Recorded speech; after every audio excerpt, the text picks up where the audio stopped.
nosso Eduardo, que veio rezar conosco também pelas famílias, neste dia especial. Amados irmãos, hoje nós temos muitas reflexões, que o tema hoje é família. Nunca é demais falar sobre a família, principalmente em nossos dias. Nós sabemos que a família é um grande projeto de Deus, um grande tesouro de Deus, algo muito querido para Deus e para nós.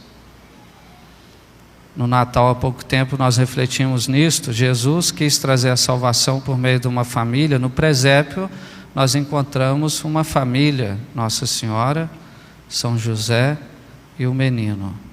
E por ser algo tão precioso, por isso mesmo, a família é tão atacada e muitas vezes ameaçada. Nós temos por parte, talvez, da sociedade, das leis civis, por parte, às vezes, das grandes ideologias contra a família, esse tesouro que nós temos, a família, correntes ideológicas de pensamentos filosóficos, tantos pensamentos, tantas propagandas contra a família. E é claro que o demônio quer isso, o demônio quer trazer o caos para a nossa casa, para a nossa família, é de interesse dele, porque acabando a família, a gente acaba com tudo, a gente desorganiza tudo, a organização da igreja, da sociedade, atrapalha a salvação das almas. Portanto, o demônio ele quer agir de forma sutil para destruir as famílias. E a família pode ser destruída talvez pelas grandes ideologias, mas talvez a partir de coisas pequenas. É isso que eu queria destacar aqui hoje. Hoje, São Paulo nos aponta, queria destacar 3 virtudes que a gente pode trazer para dentro de casa, porque às vezes a destruição de uma família começa nas pequenas coisas, dentro de casa, e aí depois vai desabando tudo. São Paulo nos fala de 3 virtudes que eu queria destacar: a virtude da humildade, a virtude da modéstia e a virtude da paciência. Ele fala da humildade, e a gente deve aplicar essa virtude. Claro que a base da nossa vida espiritual é justamente a humildade, mas dentro do matrimônio, do casal, nós precisamos desta grande virtude, a humildade. O casamento exige isso. Evidentemente que nós somos chamados pelo projeto de Deus a vivermos em uma só carne, um só coração, dentro da nossa casa, no matrimônio, mas ainda continua sendo 2 pessoas. Apesar desta união pelo sacramento do matrimônio, ainda continua sendo 2 pessoas. A mulher tem toda a sua carga emocional, do seu psicológico, as suas diferenças fisiológicas e psicológicas. O homem também, toda a sua diferença. A mulher, talvez a sua esposa nasceu em outro lugar, em outra cidade, numa outra família, foi criada de forma diferente. Seu esposo às vezes tem um temperamento diferente, foi criado também num contexto diferente. Tem toda uma história. Nós, dentro da nossa casa, da nossa família, nós estamos lidando com uma outra vida, uma história de uma pessoa. O que entra em jogo é uma outra vida, apesar de ser seu esposo, a sua esposa, mas é outra vida, é outra história. E aí que entra a humildade para a gente saber conversar, a gente saber dialogar. Antes de impor qualquer coisa, a gente saber ouvir primeiro. Por que não ouvir o seu esposo, ouvir a sua esposa? Porque o orgulhoso vai querer impor tudo, mas o humilde, ele vai saber ceder em alguns pontos. Não é só o seu ponto de vista que é o melhor. Às vezes você pensa que tudo tem que girar em torno de si. O meu ponto de vista é o melhor, a minha visão das coisas é melhor. Talvez não, talvez a sua esposa está correta, talvez o seu esposo tenha uma visão melhor do que você. E aí, mais uma vez, o papel da humildade, para a gente saber que a gente não sabe tudo, que a gente não é melhor do que o outro que está ao nosso lado. Talvez a gente não tenha nem as virtudes que o meu filho, a minha filha tem. E aí cabe essa sabedoria para a gente ir percebendo isso, porque nós estamos lidando com outra. A humildade vai fazer-nos pensar nisso. Aqui é o meu limite, daqui para lá eu vou começar a ofender a minha esposa, eu vou ofender o meu esposo, eu vou exigir demais, eu vou começar a ferir, eu vou começar a machucar. Daí a virtude, mais uma vez, da humildade, para a gente compreender, para a gente suportar os defeitos alheios, para a gente aceder, para a gente ouvir mais, para a gente ter mais atenção, ao próximo, ao modo de pensar da minha esposa, do meu esposo. Portanto, a virtude da humildade. A outra virtude que fala São Paulo, e a gente pode aplicar na vida matrimonial, é justamente a modéstia. O que é a modéstia? A modéstia é aquela pessoa equilibrada. A modéstia, a virtude da modéstia, traz para nós o equilíbrio. O equilíbrio nas nossas palavras, nas nossas ações, mas também nos nossos pensamentos. Aquela pessoa equilibrada, aquela pessoa modesta. Isso é importante na nossa vida matrimonial. O equilíbrio. O equilíbrio nas palavras. Cuidado, aquela palavra dura, aquele tom de voz, às vezes pode ofender e trazer um peso, um caos para dentro da sua casa. O modo como você fala com seu esposo, com a sua esposa, isso pode afetar, e o demônio pode usar disso para trazer a destruição para dentro da sua casa, trazendo o caos, é claro. Isso afeta os filhos, afeta todo mundo. Então cuidado com as suas palavras. Aquela palavra, aquele xingamento, aquele palavrão, isso tem peso, tem consequência dentro da sua vida e na vida também do outro, da sua esposa, dos seus filhos, do seu esposo. Então a modéstia vai trazer esse equilíbrio para a gente ponderar mais, agir mais com prudência nas nossas palavras, também nas nossas ações, o nosso modo de ser. Aqueles gestos, aquela cara feia, aquele jeito rancoroso, isso pode te denunciar e trazer pecado para dentro da sua casa, pode pesar, trazer um grande peso para o seu matrimônio, os seus gestos, as suas ações. É claro que aqui em tudo, também o modo de se vestir, por que não? A modéstia no modo de se vestir. Hoje nós temos o Instagram, as redes sociais, não faz muito sentido, por exemplo, uma esposa que posta uma foto para exibir o seu corpo, a sua beleza no Instagram, se ela tem um homem dentro de casa, se ela tem um marido, se ela tem um esposo. Que sentido faz uma mulher postar uma foto casada, sozinha no Instagram? Será que ela quer o like, ela quer a curtida? Será que ela quer a cantada de outros homens? Não faz muito sentido. Se a gente parar para pensar, não faz sentido. É a modéstia, é o equilíbrio que vai pesar as suas ações, né? O modo de você se vestir lá na rua. Você que é mulher, para que mostrar o corpo? Se você tem um homem, o seu corpo, a sua beleza, a sua vida, é para o seu esposo, é para a sua família. Você abraçou uma vocação, então para que isso? Não faz muito sentido a falta de modéstia. A modéstia nessas ações. Do mesmo modo, o homem, se eu sou casado, se eu sou um pai de família, não faz muito sentido frequentar certos ambientes e lugares onde tem muitas mulheres, muitas seduções, talvez nas redes sociais, mais uma vez, no Instagram, ficar conferindo as mulheres. Não faz sentido, por quê? Porque você é casado, você tem uma mulher, você tem uma esposa, você abraçou uma aliança com a sua esposa, então não faz o menor sentido. E aí a gente deve buscar essa modéstia no coração, o equilíbrio. É aquela pessoa equilibrada quando vai tomar a sua atitude. Atitude em tudo, essa modéstia também. Em outros campos também a modéstia no nosso modo de comportar, até financeiro. Não é aquela pessoa equilibrada na sua questão financeira. Por que eu vou na praia em janeiro, vou gastar todo o dinheiro e depois faltar o necessário para dentro de casa, para minha esposa, para o meu esposo, para os meus filhos? Não faz muito sentido a pessoa agir assim. E a questão financeira tem que ser muito bem dialogada. Antes de fazer um projeto e gastar todo o dinheiro, converse primeiro com a sua esposa, com seu esposo, escute primeiro.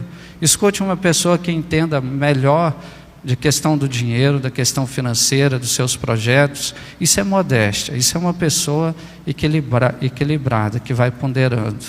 A modéstia também, amados irmãos, nos nossos pensamentos, né? Porque tem gente que acha que é um ET, né? Vive flutuando nos pensamentos. A comparação pode acabar com o seu casamento.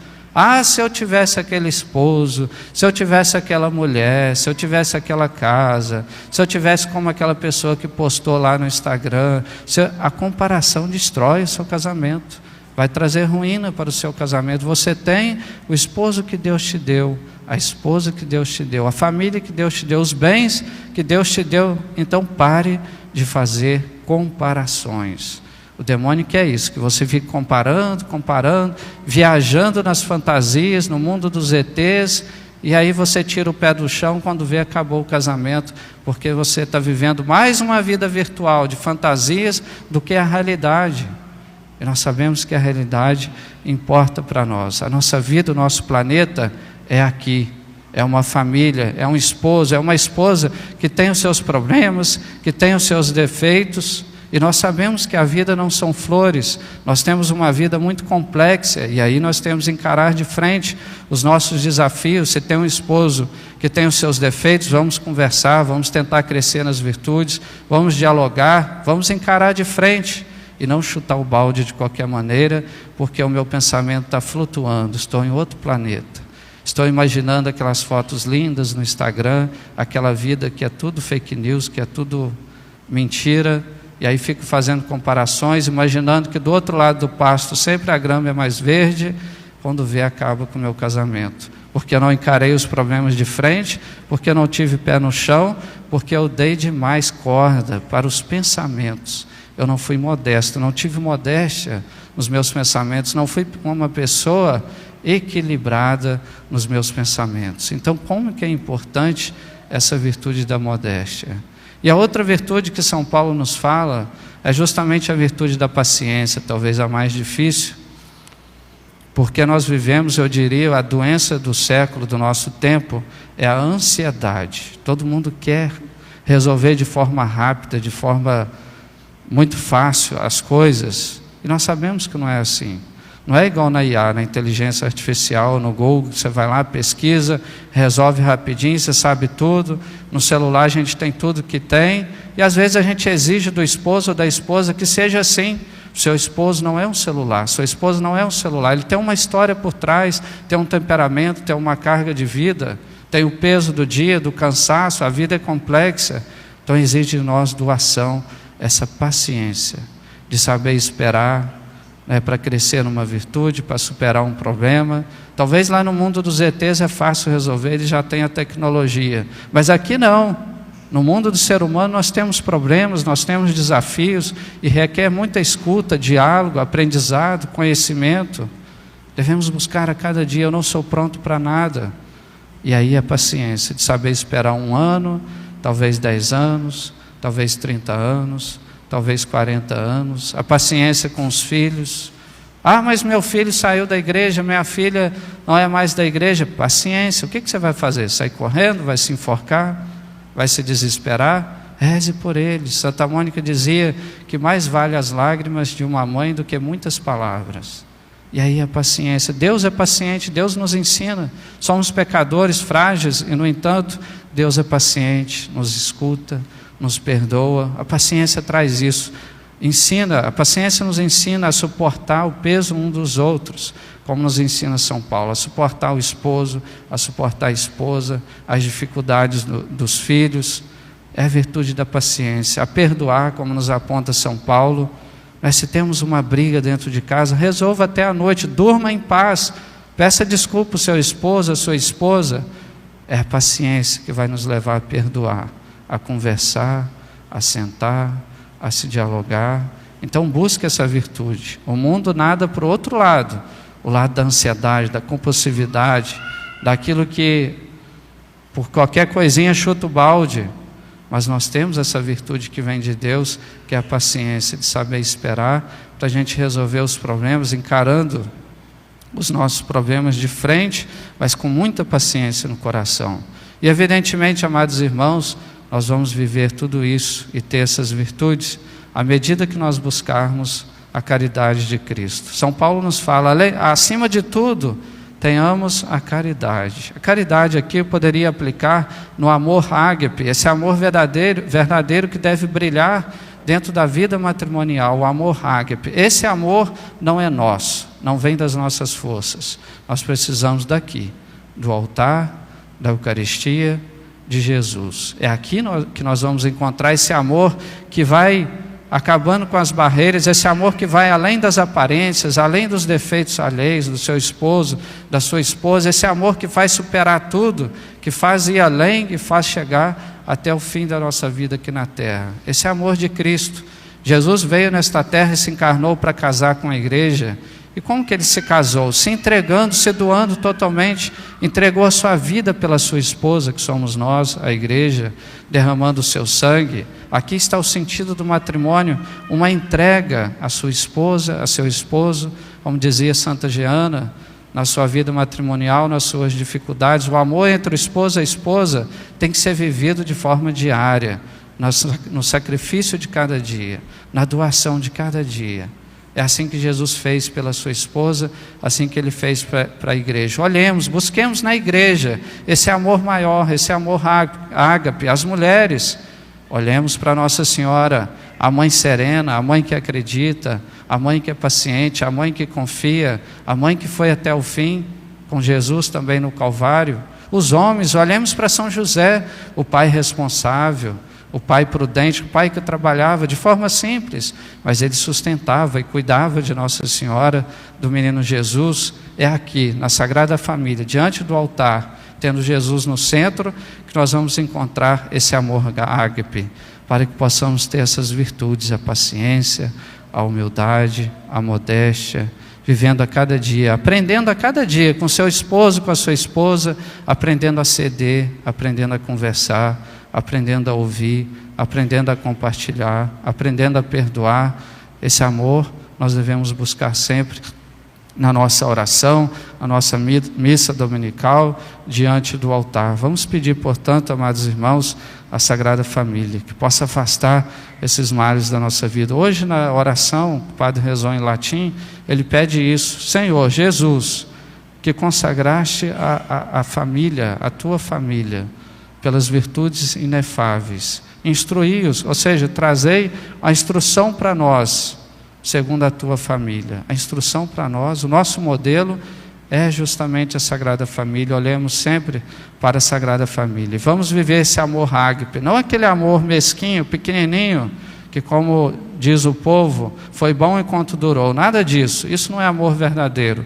Mas busquemos um amor verdadeiro. Buscando assim na igreja, na Eucaristia, nós vamos esmagar o demônio. Ele que quer o nosso mal e trazer o caos para a nossa família.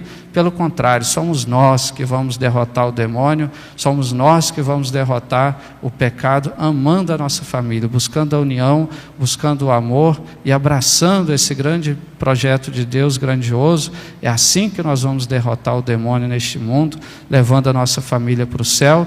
Que a Sagrada Família nos proteja sempre, nos levando cada vez mais para um bom caminho, para a perseverança para toda a nossa família.